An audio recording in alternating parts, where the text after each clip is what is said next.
اذا مشاهدينا الكرام، كما شاهدنا هنا في الصور، هذه التدريبات كيقوم بها الجيش الامريكي قوات المارينز، وايضا كتقوم بها القوات البريطانيه.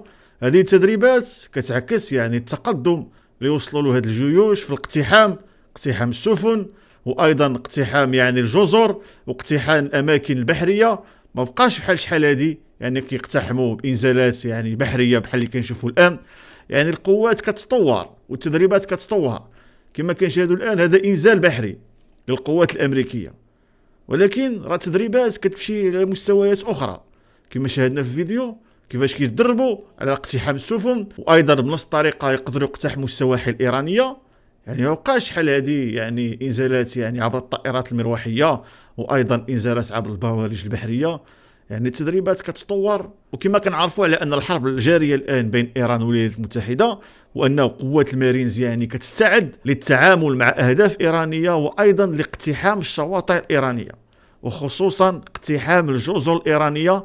واحد الجزيره بالضبط اللي هي جزيره خرج، اللي كتعتبر اهم مصدر ديال النفط في ايران، اللي هي هذه مشاهدينا الكرام جزيره خرج، اللي كما قلت سابقا كتعتبر اهم مصدر للنفط في ايران، حيث هذه الجزيره ما يقرب من 94% من اجمالي صادرات النفط الخام ديال ايران ديال النفط كتم هذه الجزيره، جزيره خرج.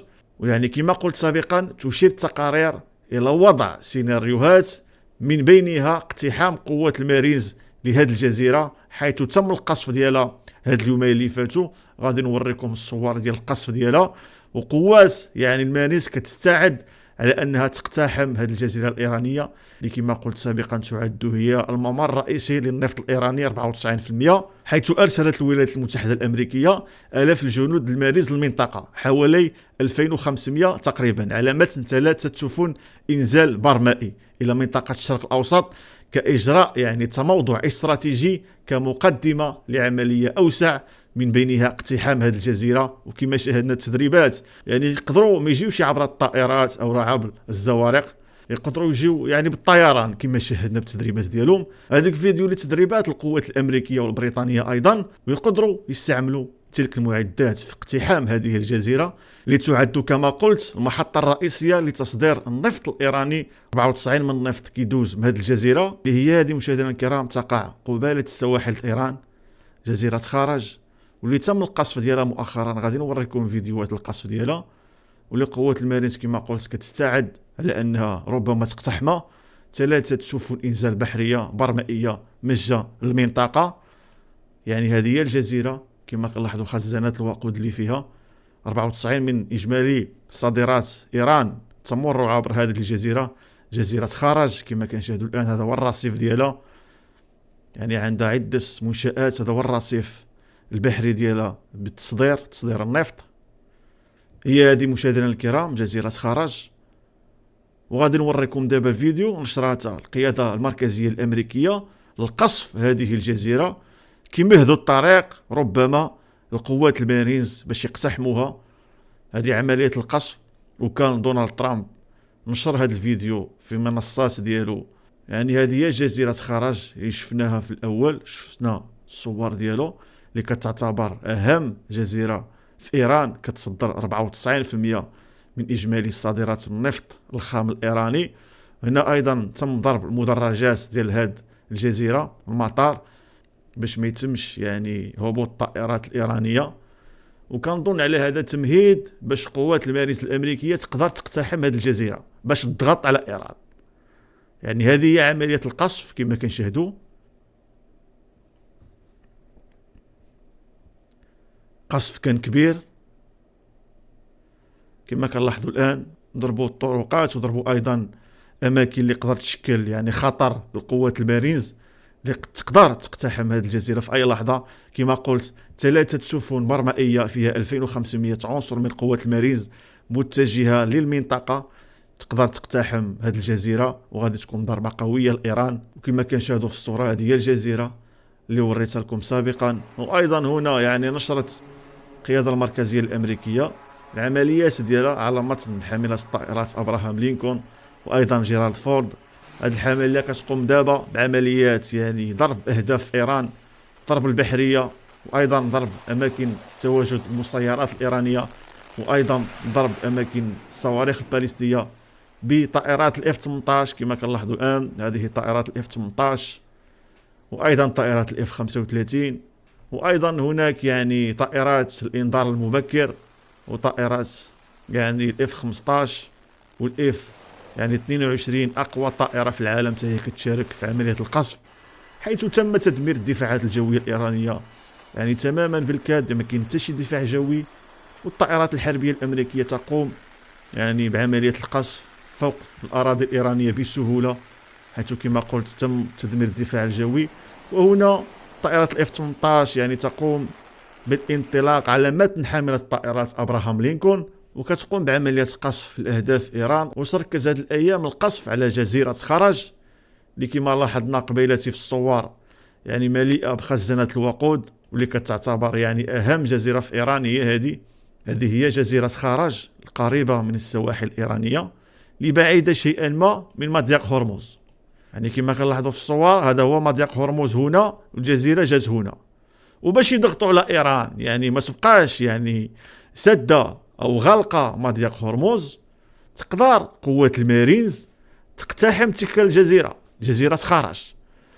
يعني هذه الجزيرة مهمة جدا للاقتصاد الإيراني، مجمل الصادرات النفطية الإيرانية كتمر من تلك الجزيرة. وبالتالي كما شاهدنا في الفيديوهات السابقة تم ضرب تلك الجزيرة، حيث أعلن الرئيس الأمريكي دونالد ترامب في 14 مارس عن تنفيذ يعني غارات جوية استهدفت أكثر من 90 هدفا عسكريا في الجزيرة باش يحيدوا يعني الأهداف العسكرية، حتى إذا جات القوات المارينز قوات يعني الإنزال تقدر يعني تقتحم هذه الجزيرة بسهولة. وإذا تم الاقتحام ديالها والسيطرة ديالها من القوات الأمريكية راه غادي يشكل واحد ضغط كبير وهائل على الاقتصاد يعني الإيراني. كما كنعرفوا جميعا الاقتصاد الإيراني يعتمد بشكل كامل على النفط، وتم في ديك الجزيرة 94% من النفط يتم تصديره من تلك الجزيرة. وباش يضغطوا على إيران وتبقاش سد مضيق هرمز لهنا يقدروا يقتحموا تلك الجزيرة. كما كنعرفوا على أن مضيق هرمز كيدوز منه تقريبا ما بين 30 إلى 20% من يعني الطاقة في العالم، البترول والغاز، من دولة قطر، دولة البحرين، الكويت، الإمارات، السعودية. حيث قطر أعلنت يعني على القوة القاهرة. القوة القاهرة يعني ما تقدرش تصدر العقود يعني الفائتة السابقة، وما تقدرش تدير عقود جديدة. هي قطر والكويت علنوا على القوة القاهرة، ما يقدروش يصدروا وما يقدروش يديروا صفقات جديدة. وقطر كتصدر كمية هائلة من الغاز عبر مضيق هرمز، ودابا مضيق هرمز مغلق. ويعني كما شاهدنا أسعار النفط ارتفعت وصلت إلى $120 وتقدر تزيد. وفي محاولة للضغط على إيران عسكريا إذا اقتحموا الجزيرة اللي كاينة هنا يعني راه غادي تكون ضربة قوية جدا لإيران. هذيك الجزيرة راه فيها 94% ديال الإنتاج وديال التصدير إيران ديال النفط، 94%. وكنظن على أن قوات المارينز والقوات الخاصة الأمريكية إذا شاركت في الحرب الدائرة مع إيران ما غاديش تدخل إيران مباشرة، غادي تدخل لهذه الجزيرة اللي هي هذه. مشاهدينا الكرام تدخل هذه الجزيرة وغادي تسيطر عليها وغادي تضغط على إيران بلا ما تدخل البر الإيراني. كما كنعرفوا إذا دخلت البر الإيراني تقدروا يكونوا هناك خسائر كبيرة للجيش الأمريكي، ولكن هذه الجزيرة يقدروا يسيطروا عليها. وأيضا ملي غادي يسيطروا عليها يكون هناك ضغط كبير على إيران على أنها تفتح مضيق هرمز باش السفن اللي كتحمل الغاز والنفط تقدر تدوز من المضيق. كما كنعرفوا على أن أسعار النفط والغاز راه كتأثر على كل شيء. إذا طلعت أسعار النفط يعني برميل النفط إذا طلع راه السلع كلها غادي تطلع.